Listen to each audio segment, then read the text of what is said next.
Welcome, friends, to the How To Heretic. I'm Uncle Doug again. And I'm Uncle Dan again. And this is your user's guide to life on the outside. That's right. Leaving religion is the first step into a larger, better world. But it can also be a scary world. Things work differently now.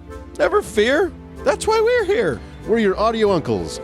And with help from good friends and experts in all sorts of fields, we're going to share the stories and seek the knowledge to build a great life. After all, you only get one that we know of, so you better make the most of it. And that's the truth.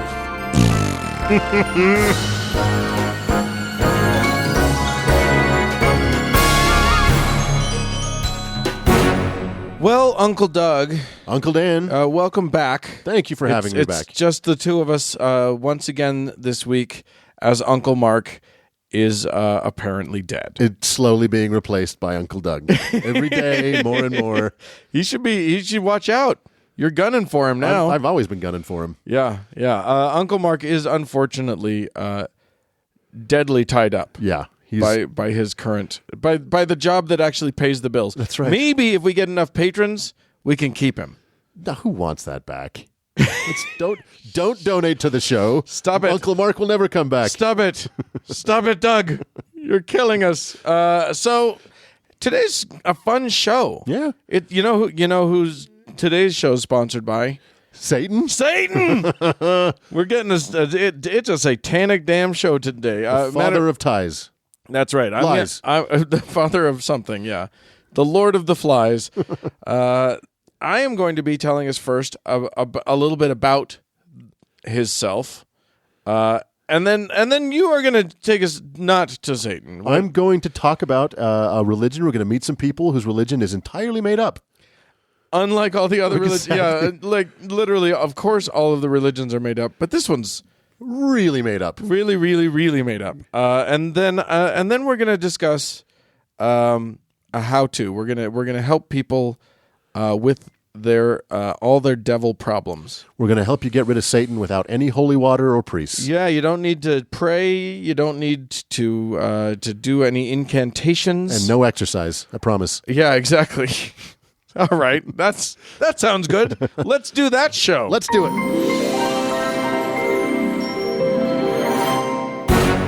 Uncle Dan. Yeah, Uncle Doug. Well, on this show, we have talked about many strange and different traditions. Yeah.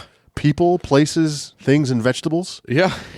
And those don't count as things. Vegetables don't count as things? No. Well, I mean, you separated them out. I'm just trying to back you up here. Minerals. Sure. Yeah. And you have a particularly popular... Well, speaking of vegetables, I'm going to go to a garden. We sometimes have a graveyard of the gods for them has been dead for a while.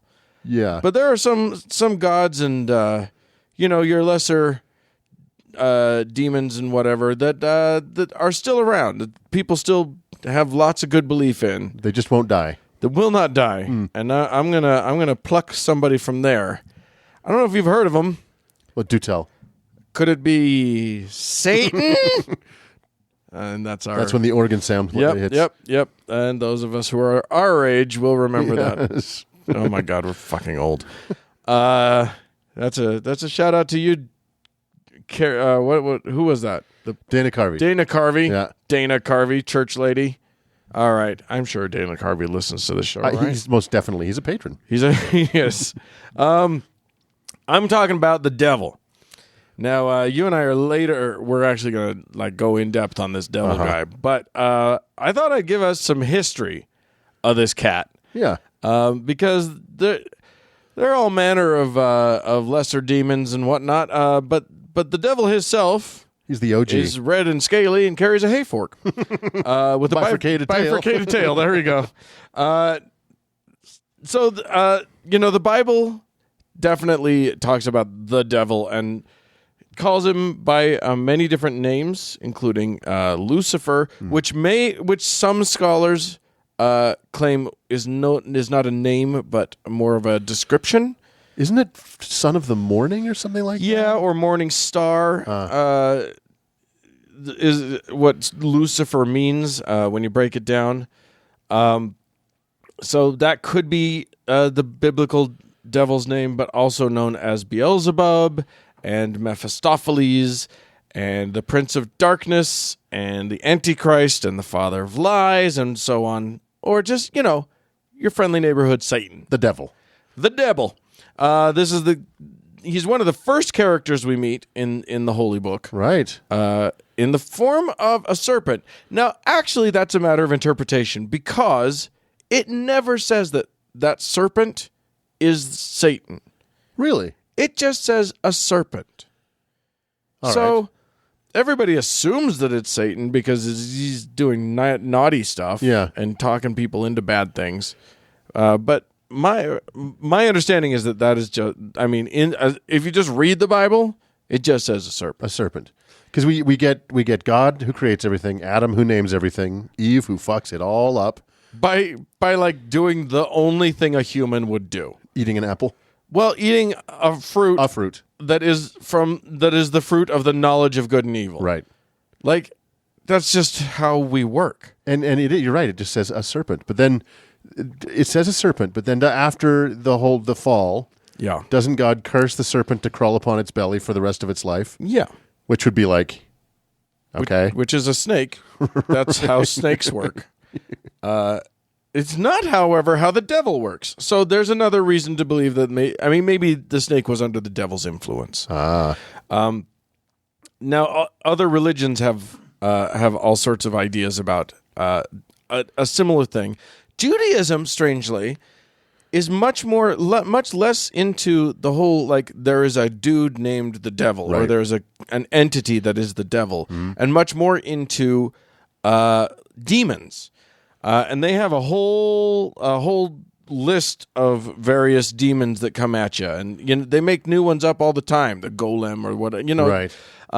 But they talk about all. If you look at the Old Testament in Hebrew, which I do, which often. you and I, Yeah. we like to read in the originals, Of the course. original text, but other people might not. In the original vinyl. Yeah, it's so much more pure, you guys. You can really hear It's the rich and yeah. yeah. You can really hear the demons good in that. There are some interesting demons in Judaic tradition. And are these in the Old Testament, or are they throughout? Some of them are some of them are specifically in the Old Testament. Some of them have just sort of popped up, like they do. Yeah. You got Se'irim, which translates somehow to hairy demons or satyrs. Okay. So those are fun. Those are interesting guys. They haunt ruins, and also Lilith, who there's a whole subsection of people who have these other stories about Lilith, but in the Bible, in Isaiah, Lilith is sort of a succubus who was living sort of in conjunction with mortals, but she was evil or whatever. There's a whole Lilith thing. But there's a fair about it. They have a whole thing. They have a fair, yeah. I mean, if you're into Melissa Etheridge, and who isn't, just know she might be a succubus. A whole bunch of things. Azazel is a demon. They have all these things. Now, here's what I learned. Proverbs 30, verse 15, talks about, now in the original Hebrew, you get the aluka, which, and it's and what the scripture says is the aluka hath two daughters, crying, "Give, give." Now, Hebrew, the word aluka simply means leech, and is often translated to either leech or, in some translations, horse leech. All right. But basically, it's a vampire. I don't know if you knew this. I did not. There's a vampire. There are vampires in the Bible, and that's for real, honest to God. Like most scholars who have studied that word, there's an equivalent word in Arabic, aluk or alak, I think, which is the name of a vampire. So this is, when you actually look at it, it basically translates to bloodlusting monster. I'm not surprised. No. I mean, the Bible also. What's great is when you confront Christians with, do you believe in unicorns? How about giants? How about vampires? Right. All of them are in the Bible. Yeah. They're all. I mean, the unicorns and the giants are like just there. It's not a translation. It's not. Yeah, it's not like it says leech, but you have to know that word aluka meant. No, those are just in there. Yep. So those are always. So what did the daughters want when they said, "Dad, give"? I mean, it's the Bible, so I think I know. Yeah, it's like it's probably the vitamin D. Yeah, right. It's hemoglobin is what they're after apparently. I mean, this is preceded by. I'll actually go back a few verses. It's preceded by. It's just talking about all of these bad entities. And it talks about those, this is verse 14, starting with verse 14, those whose teeth are swords and whose jaws are set with knives to devour the poor from the earth and the needy from among mankind. It's a Giuliani. I think you did it. I think you figured it out. He is an Aluka. I'm going to use that. Yeah. Hashtag Aluka. Hashtag Giuliani is an Aluka. So the devil has many names. In other in like for instance Islam, the devil is known as Shaitan. That sounds like Satan, only you're drunk. And then, Buddhism has a demon who tempted the Buddha and tried to lure him away from his enlightenment, sort of thing, from the righteous path to his nirvana. And he defeated Mara, not you, Mom. My mom's name is Mara. But Maybe. Mara. And so he defeated the devil and resisted temptation and was able to get his enlightenment. Does that sound familiar? Yes, it does. Little dance with the devil. Our Jesus did that. So here's the thing. Until Dante came along, right, there really wasn't any image of the devil that was sort of nobody hell wasn't clear except that it was just everlasting fire. Right. So the winged and horned and hooved visage of Jesus, him too, of Satan is a new addition. More or less. I mean, it comes along in the early 14th century with Dante Alighieri and his Divine Comedy, right? Which is where he writes this book. I can think of two things wrong with that title. Right. Okay. Neither of them are so his idea was that when Satan was cast out of heaven, he was thrown to earth so hard that it made this giant hole. Oh. And that's where hell is. And there are all these different layers of hell, these different circles of hell. So it's the bottom of a crater. Yeah. All right. Yeah. And the place where the devil lives, and he describes the devil as having 3 faces that are all eating people just to torture them. Ooh. We've talked about the fact that heaven, if you just play it out, any description of heaven for eternity is hell. Right. But here's the thing. To my mind, any description of hell, I don't care what it is, describe hell, whatever it is, after about 1,000 years, it's going to get a little blasé. Yeah. The torture's not working on me anymore. Right. It was awful. It's like spicy food. Mm-hmm. Yeah. Yeah. You just have to write you know what? Oh, you're going to crack my bones again. Okay. Mm-hmm. Okay. Oh, one of Satan's faces is eating me again. Oh, I'm getting that. Yep. Okay. Oh, fire? Really? We're doing fire now? Okay. Oh, look, ice. Wow, you really changed it up there. What do we have nerve endings anymore? Exactly. I don't know. But I agree. Sitting at a buffet with my family for forever and ever I'm send me to hell. Right. Crack my bones, burn me up. Maybe that is your hell. See what I mean? Yeah, that's true. Yeah. Yeah. So This guy, after Dante came along, people started representing his Divine Comedy in paintings and whatnot, and then it started to be the guy. He became red if he was, and sometimes he had horns, and sometimes he had a tail, and sometimes he had a trident or whatever. He had wings sometimes, but really, a lot of it is just a lot of the imagery or a lot of the lore of Satan from the Bible is an angel who fell, or he's like an okay guy. Yeah, and you and I know that the Mormon version of Satan, right, is our brother. Yeah, he was the brother of Jesus, and a favored son of God. Right. There were two favorites. Yep. Jesus and Satan, Lucifer. And Lucifer at the time. And they were both given the task of coming up with their plan for humanity once Earth was finished. Yeah. Once he made Earth, and Satan came up with clearly the correct plan. 100%. There is no doubt. Yeah. Lucifer had the right plan. I know. I even thought that when I was a young Mormon. I'm like, this seems strange to me. And Jesus came up with the worst plan ever, and God was like, sold. Yeah. And got pissed at Satan and kicked him out, and the third of the spirit children that believed him. And just as a quick tangent, the third of the people who went with him are now Satan's angels or the devil's angels, and the people who sat out that little war in heaven are the black people. Right, the ones who were a little less valiant. There's lots of ways to become a black person in Mormon theology, but none of them are good. No. So yeah, I mean.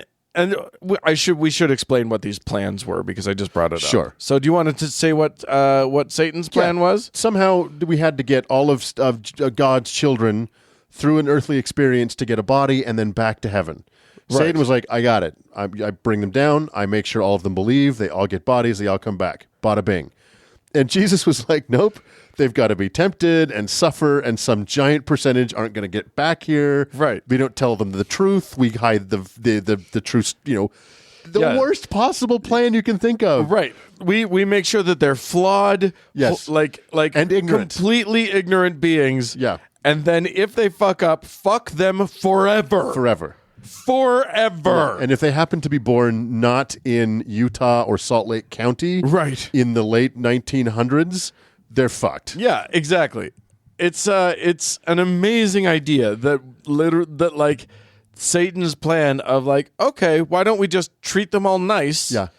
Get them all through the test or through the whatever. Let's not even test anybody. Right. Let's just assume we're all God's children. You get a body and you get a body. It's the Oprah style right. Totally. of doing it, and it's obviously correct. Obviously. Except it's obvious to everyone but God. Anyway, so in all of these stories, the devil becomes the enemy of God, who's good. Now, we get to some of the wonderful ways in which this has affected people throughout history. Yeah. Including, I don't know, the Salem witch trials and all of this stuff. Because here's the thing. People believed in magic. Right. And there's the good magic of God where, you can part a sea or you can... But all of that kind of stopped. Right. Back before anyone can remember, God stopped doing good miracles. Right. Nobody can point to a good, grandma got better from her cancer. Or you might find your car keys. But never anything obviously miraculous. Back in the Bible, happened all the time. All the time. But now, never. Right. But Satan's going strong. Yeah. So, possession by demons, that's all Satan derived. And yeah, Satan's the one that gave power to the witches. So, when you if you saw a woman dancing alone, she probably is a witch. You might remember that not many years ago, when we were before the Iraq War, when our forces were in Somalia, the famous Black Hawk Down incident. Mm-hmm. There was a general who's I don't know if he was a general at the time, but his name was Richard Boykin.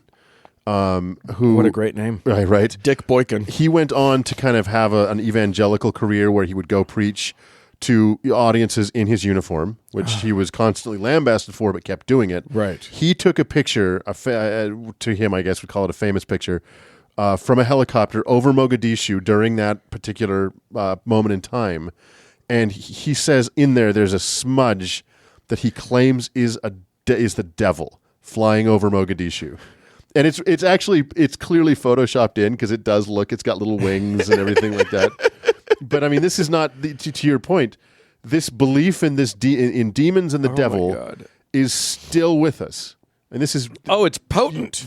Yes. And matter of fact, on my other show, on Thank God I'm Atheist, we're constantly playing like clips of Jim Baker and Pat Robertson talking about these demons that get into you. Right. And they fuck with your brain. And just buy a shake and you'll be fine. Right, yeah. Get a bucket of food and all will be well. It's kind of amazing. So, that's our guy or guys, and they're, others. That's interesting. I know there are some, and we've talked about it on the show, but it's almost all dudes. All Satan traditions are evil ones or demons. Almost all. I mean, we talked about a succubus, right? But it's as are all things in the Bible and the Quran, etc. It's a man-dominated business. It's interesting because you think about like how the Bible demonizes women. That's right. And it absolutely demonizes them, but Right. doesn't actually make the demons themselves Yeah, exactly. chicks. In part because, well, I mean, we can't give them power. Right. We can't talk about them like they have their own power. They just have to be vessels. They're just, they are empty, walking around pots Yep. that you can shoot a baby into. Just baby makers. Which was a prevailing belief in Ireland until yesterday. Congratulations, Ireland. Way to go. Did they pass it? Overwhelmingly. Oh, good. 2-1. Good. Yeah. You can kill your babies now. Thank God. I, for one, think there's too many Irish people in the world. Yes. So I was for it. I think we need to abort all the Irish babies. We're going to edit that out. No, not at all. The American ones. Those are the ones. We can keep some Irish. So anyway, there are polytheistic ideas. Usually there's no devil in in a polytheistic tradition, but there's usually one or two gods that are particularly malevolent. So Your Hades and your Neptunes and... your various and sundries. Yeah.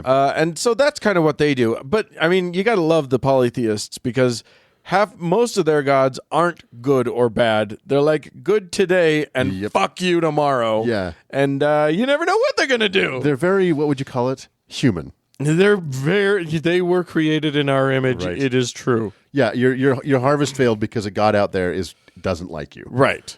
And there's a way out of that. And another guy's harvest was great. Right. And that is because he kneeled down before the right Burnt god. a particular animal or sacrificed a particular virgin. Right, exactly. So there you go. We're going to talk more about personal experiences of the devil a little later on, but I just wanted to give us some background on who that cat isn't, because he's not anything, because there is no devil. Hail Satan. Hail Satan! Let's move on. Moving on.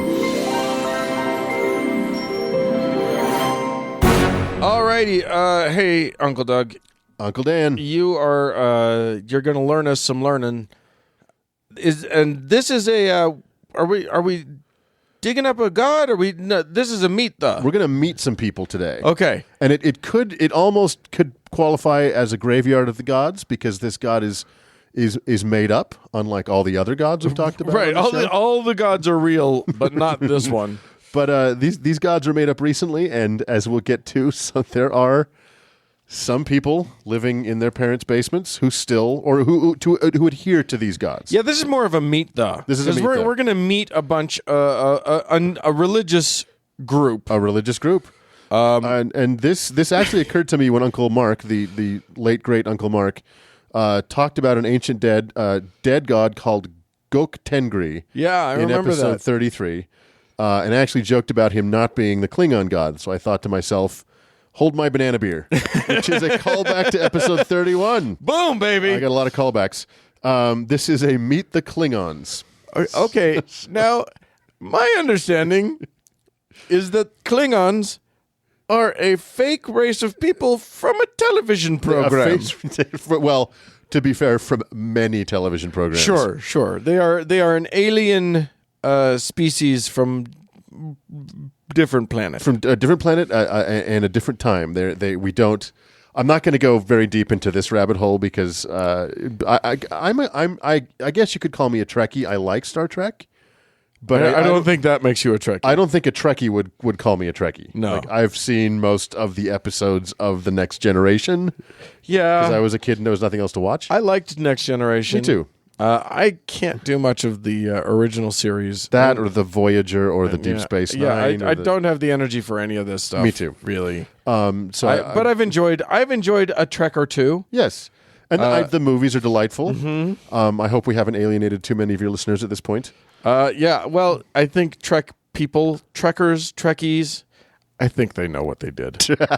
I don't think they know. You guys know what's up. So I when Mark said that, I thought, it'd be fun to do is actually see if there is a Klingon. I knew it at the time. Obviously, there's a Klingon religion. Obviously. Like, all right, let's see what this is all about. And and having researched various strange and different cults for the purposes of this show, this was actually a lot of fun because all of this shit is made up, right? All religions are made up. But they're made up by people we've never met, and they've made up by over hundreds, if not thousands, of years.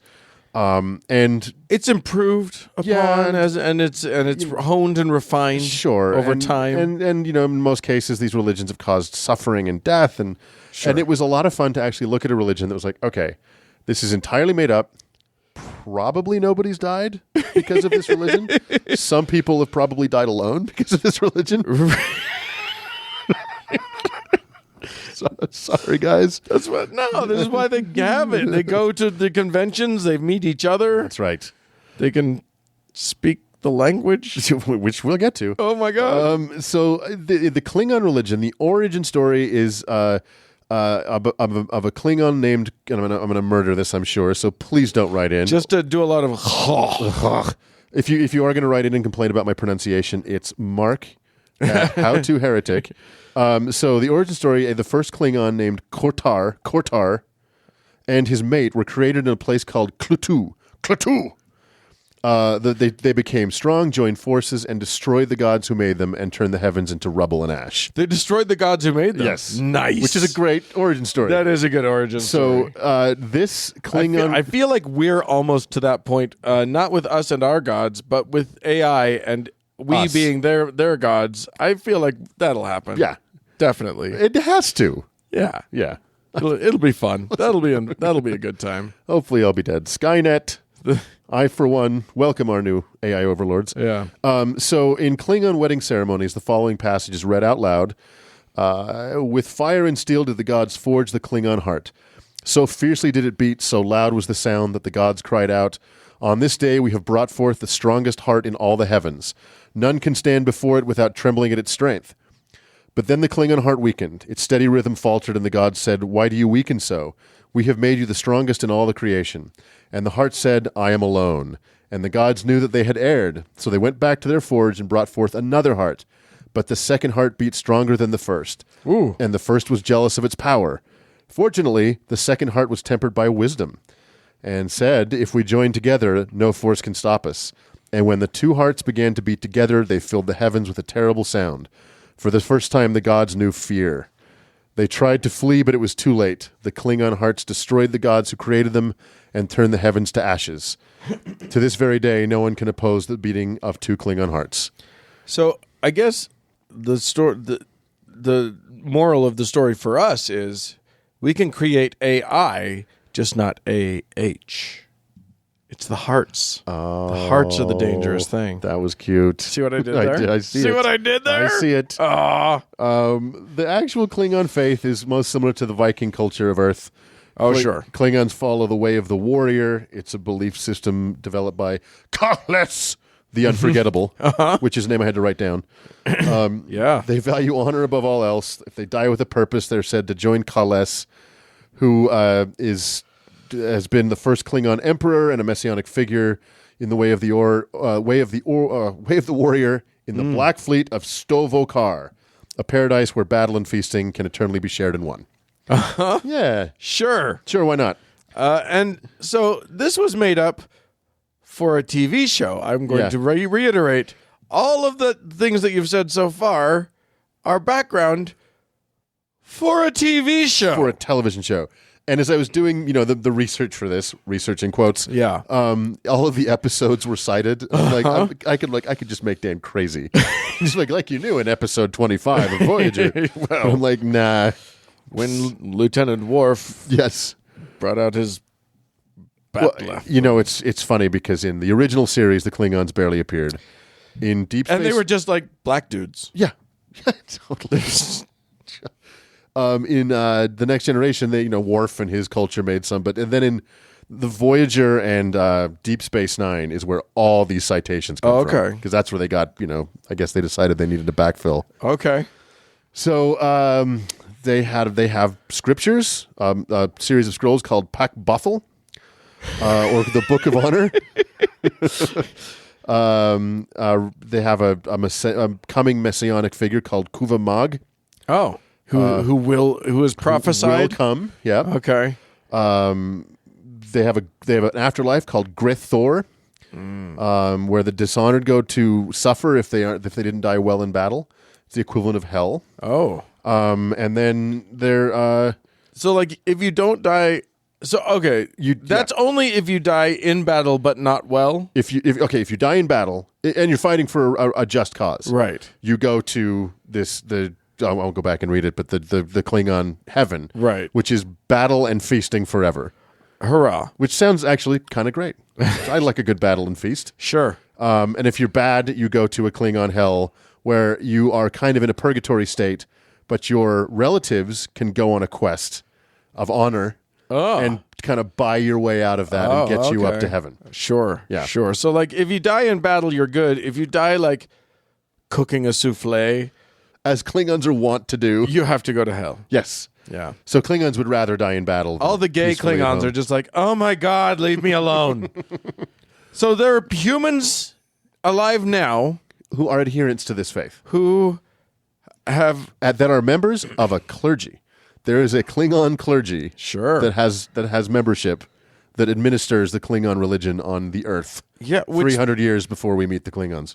you so damn well know that this is a genuine like 501c3 Most definitely. religious organization, and they can marry people Yeah. in the language, Yeah, you can. Absolutely. and they stage a fake fight at all of these religions or on all of these weddings With that stupid, that slanted knife that Worf had on his half wall. moon sword thing. And these Ponzi guys just kind of half-ass go at each other. Kink, kink, kink. Now, honestly, Uncle Dan, does this religion seem any more credible or less made up than any we've talked about? Let me tell you something. It is what we've talked about. It's These are all the same. exactly. It doesn't like yes, okay. So they got crinkly foreheads. That's their new game. But they're not bringing anything new to the table. I mean, the origin story is kind of cool. Like is kinda cool. Killing the gods that made you. Yeah, That's pretty fun. I like that. I'm into that. But the rest of it, You could squint and you wouldn't be able to tell. yeah. Yeah, although and probably like if you listened to a Hebrew or an Arab prayer, like to an American ear, I'm guessing it doesn't sound far off from Klingon. If just a little angrier. Yeah.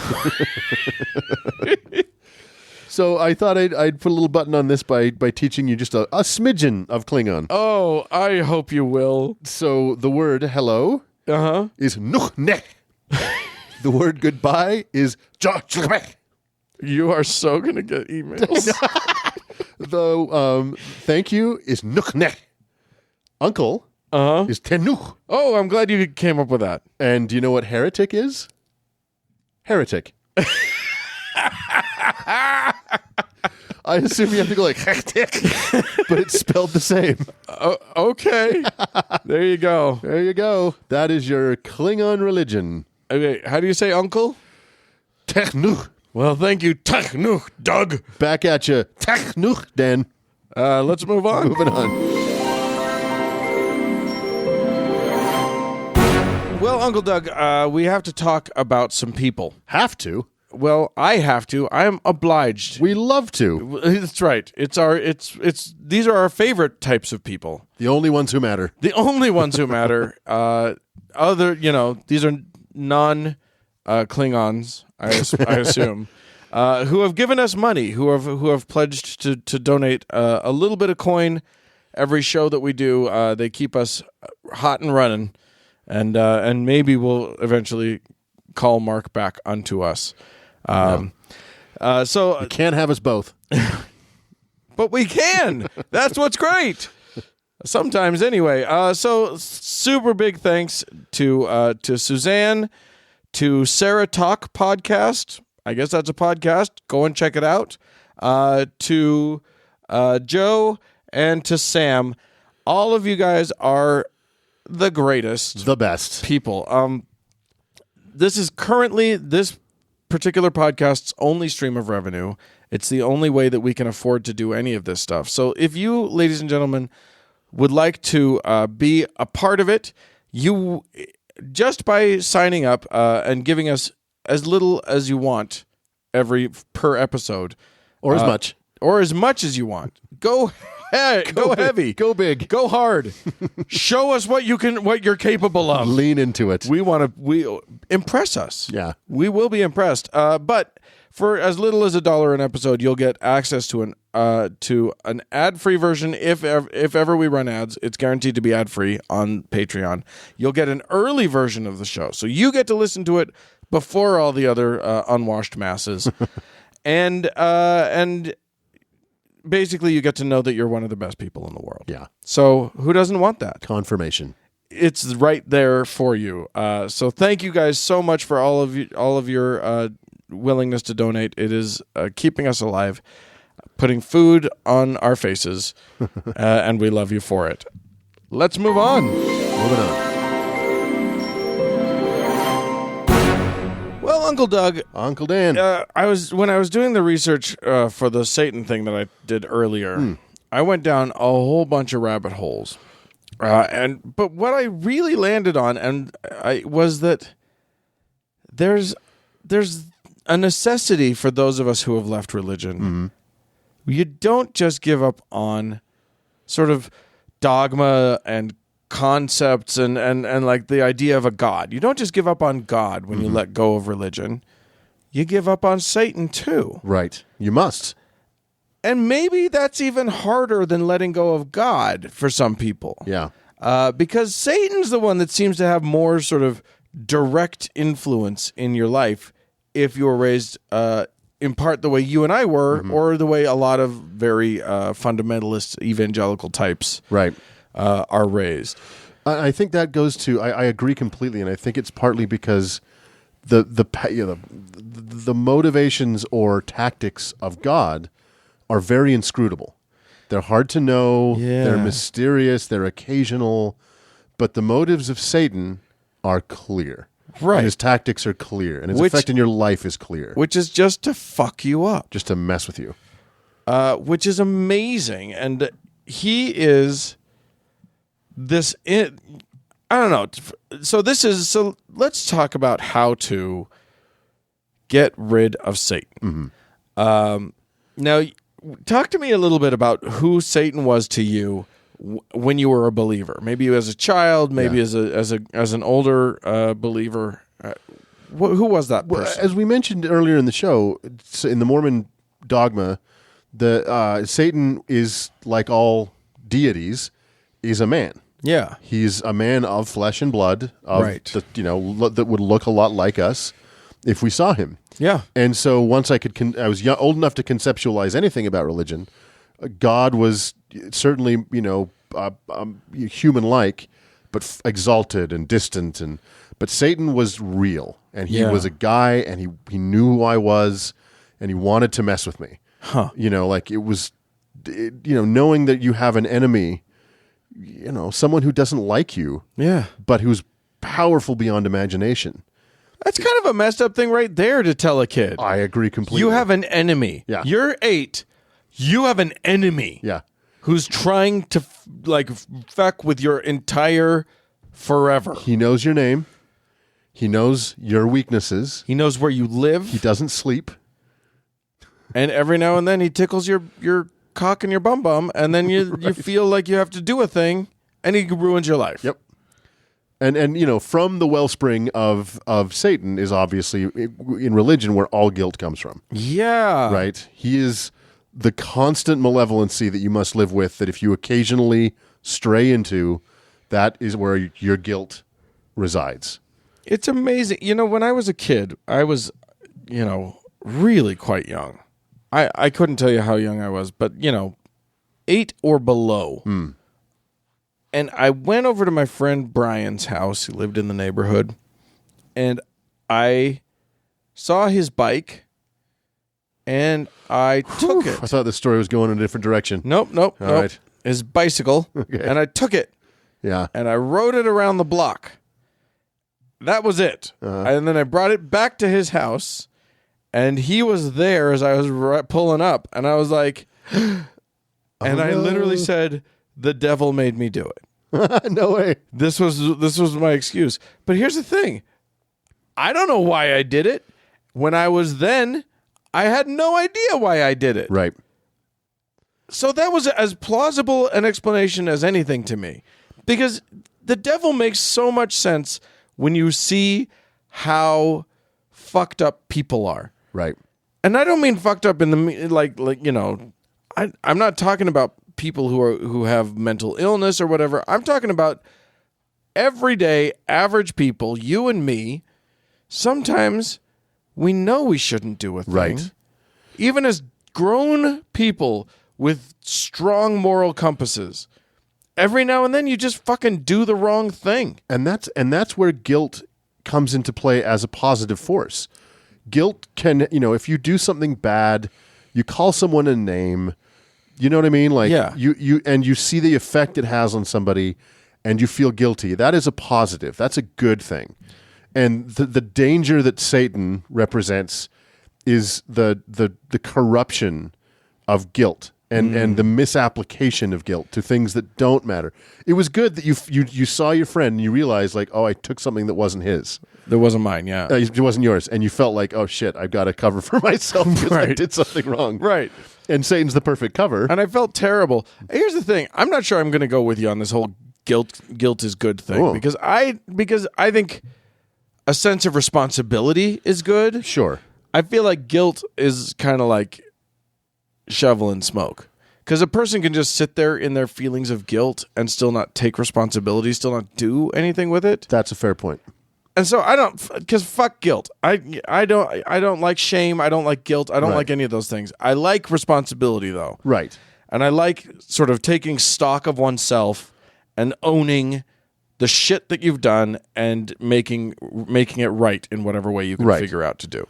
But maybe we're talking about the same thing. I think we're talking about the same thing. Just using different words. Yeah, I think it's when I say the misapplication of guilt, I mean for like masturbation. Right. Or, having an impure thought about someone that you are attracted to. Oh my God. Can I just tell you that to this day, there is something in me, though I have cognated the shit out of this, that still doesn't feel okay about masturbating.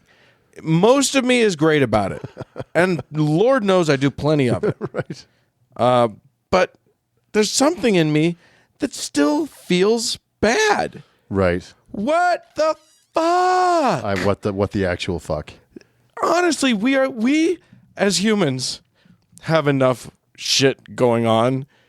We don't need to be made to feel bad about something as stupid as masturbation. Totally. But we do. Yeah. And that is a gift that keeps on giving. And I think that's part of the reason I wanted to talk about this, is because you and I have long since left religion. Yeah. And yet religion doesn't leave us. Right. It's still in there. And Satan is still plaguing us, but Right. not in the way he used to. Like now it's not like, oh no, there's this bad guy tempting me. I think for a lot of people, and I've heard this from listeners to Thank God I'm Atheist, Satan's still there. They're still afraid of Satan. Right. Like, thankfully Mormonism isn't like Satan's going to burn your soul, hellfire and damnation stuff. Some people, it very much is, and that's very, very terrifying.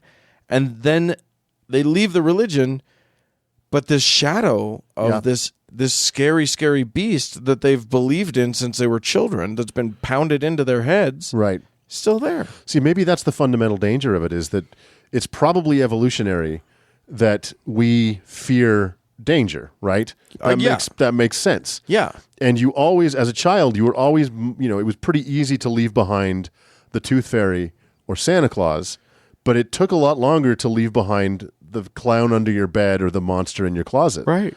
And that's probably, that makes sense to a certain degree. You should, every time the grass rustles when you're walking past it, you should assume there's a predator there. Right. Because if there's not, no problem. But if there is, you might survive it. Right. And that's kind of how we're genetically programmed. Exactly. So to take that fear that is natural and put something unnatural in there, attach it to a mythical being, is dangerous and damaging and mean. It's That's just really mean. fucking mean. Yeah, absolutely. And I don't think it's meant to be mean. Like I don't think my parents were doing it to be mean. They didn't even talk about Satan. How did it get in? Yeah. I don't know.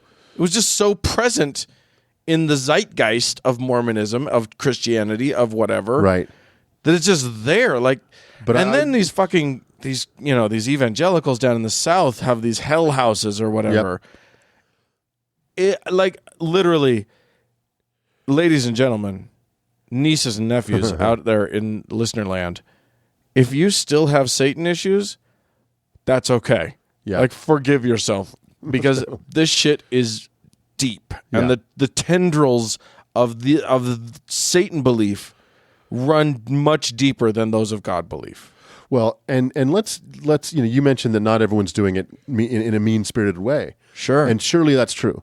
But there are many who are. That's true. And the Catholic Church's buggery problem was perpetuated over if not hundreds of years, then at least decades, because the church the priests would use the fear of sin, guilt, and Satan to keep these kids quiet. Yeah. And I mean, you can apply that to a million different situations that religious people have done terrible things and used, the devil to keep people quiet. Yeah, I mean, honestly, what we're talking about is the greatest mechanism of control that any religion has over their adherents. Right. Not God, but the devil. It's not God. Yeah. Like literally saying nice things keeps 0 people in a pew. Don't tell anybody and you'll get blessings. Doesn't get people to stay quiet. Right. Yeah. But what keeps people coming back week after week is you're bad. Right. You're still doing bad things because this Satan person is going to get you, and I'm the only one who can save you. Yep. It's a really messed up system. It is and it like all kind of habits or cultural memes that we've developed, it clearly developed as a system of control because it's so effective. Yeah. And every religion has a form of it because it's so effective. Yeah. Absolutely. Yep. You look at it, it's kind of amazing. I've looked at myself in my 20s, in my teens. I mean, I left the Mormonism officially around 19 or 20, but well into my 20s, I hadn't processed a lot of it, and it was still very, very present for me. Well, I mean, I didn't start really drinking until my late 20s, early 30s, and I had no issue with it other than it had just been drummed into my mind that it wasn't okay, and I never thought about it.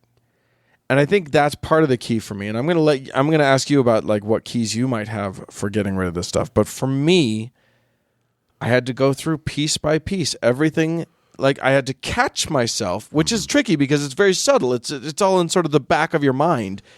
All of these phobias that have been built into you Right. by your religion.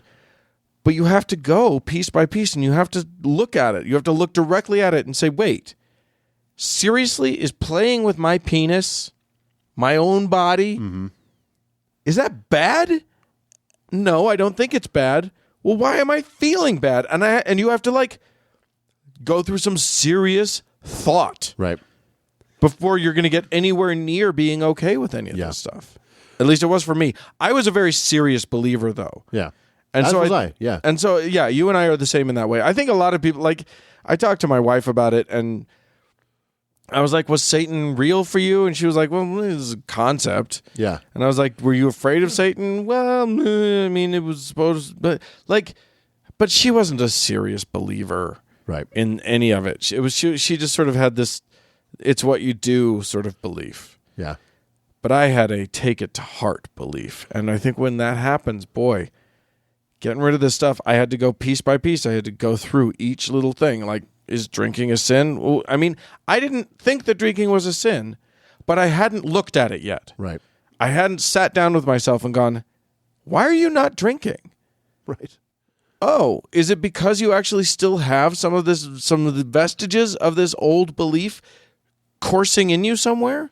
And I had to like, find that little tendril of belief and like draw it out of myself. Yep.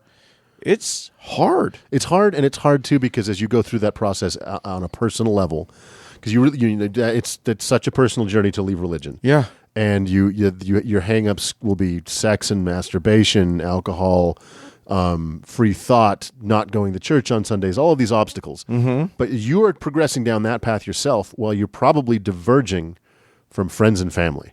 Yeah. And a lot of the guilt that I faced, that was Satan-driven guilt when I'd left was, I still had family who were Mormons. So I still had cousins, nieces, nephews, and friends who were coming home from their missions or had kids that were getting blessed or baptized. Right. And I went from being, there every Sunday to there very seldom and not stepping into the rituals like I used to when I was an active religious person. So you're not only stepping away from the chasm between you and your friends and family as you kind of overcome these stupid hang-ups. Yeah. It broadens so quickly, and that was the hardest part for me was being public about my, I wouldn't feel guilty anymore about having a drink. When I started drinking, I loved it. I realized that there were lines you could cross, and I wish I'd been more well educated. Right. But I was finding my way. But then I would go over to my parents' house for Thanksgiving dinner. And the one time I brought a bottle of wine and kind of put it in their face, it was the thing, and it ruined dinner. Yeah, you know what I mean. And so I felt terrible, and I felt guilty, and I was just like, so it's a struggle to kind of, like you said, pull those tendrils out of your own brain, but then how do you face your friends and family? And it's a personal journey, especially knowing that they believe Satan fucking got you. Exactly. You know what they think about you because you used to think that about other people. Right.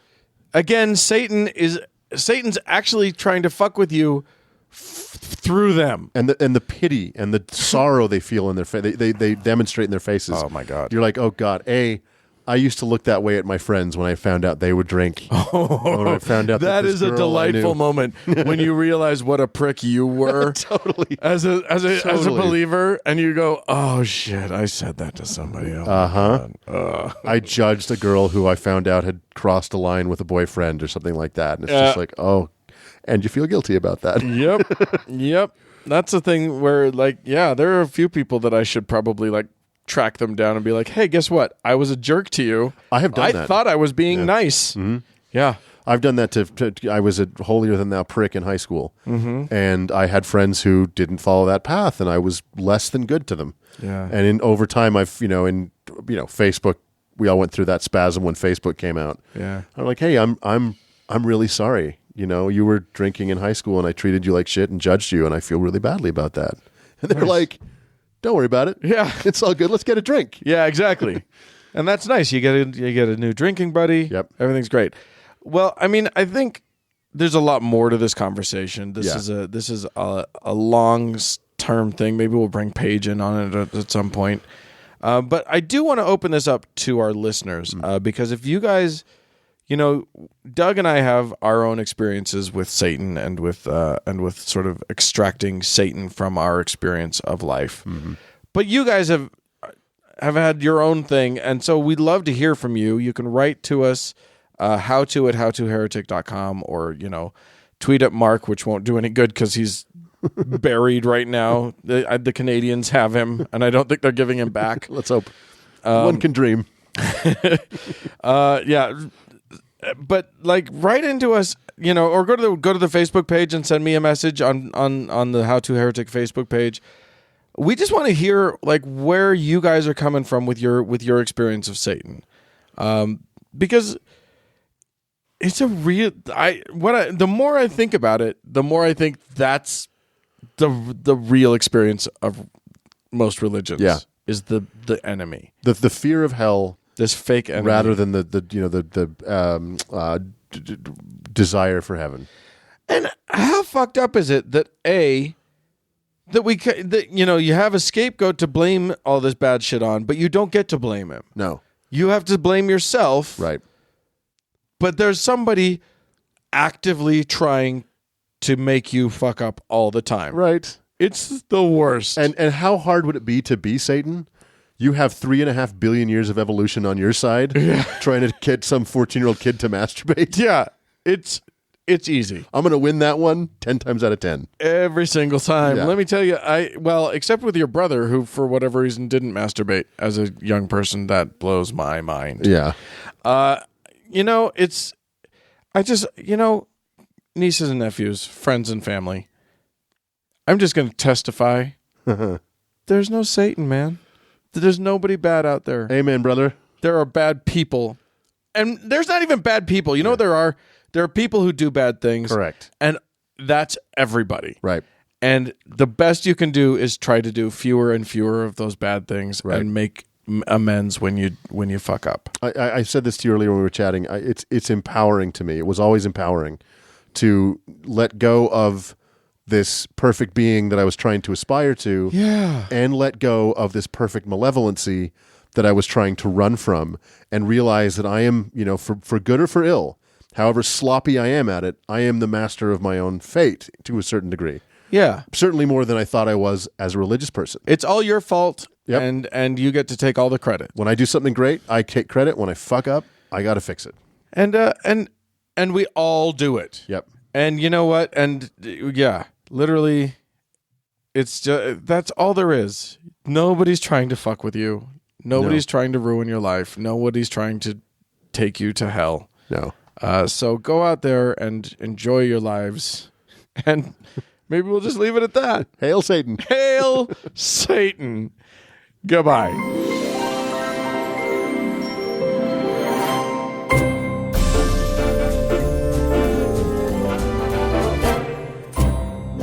Well, friends, that's it for this week's show. Hey, we'd love to hear from you guys. Send us an email, howto@howtoheretic.com, and tell us all about your devil. Or leave us a voicemail at 903-88-HOW-TO. That's 903-884-6986. Also Twitter. Yeah, go bug Mark. Go harass Mark. For not being here. Tell him your Satan stories. That's at howtoheretic, I believe. Hey, thanks to all of our patrons once more. You keep us breathing, and it's lovely. And thanks to Cody Layton for editing the show. And thank you, dear friends, for tuning in. We sure do appreciate it. Bye, friends. #NoMoreMark.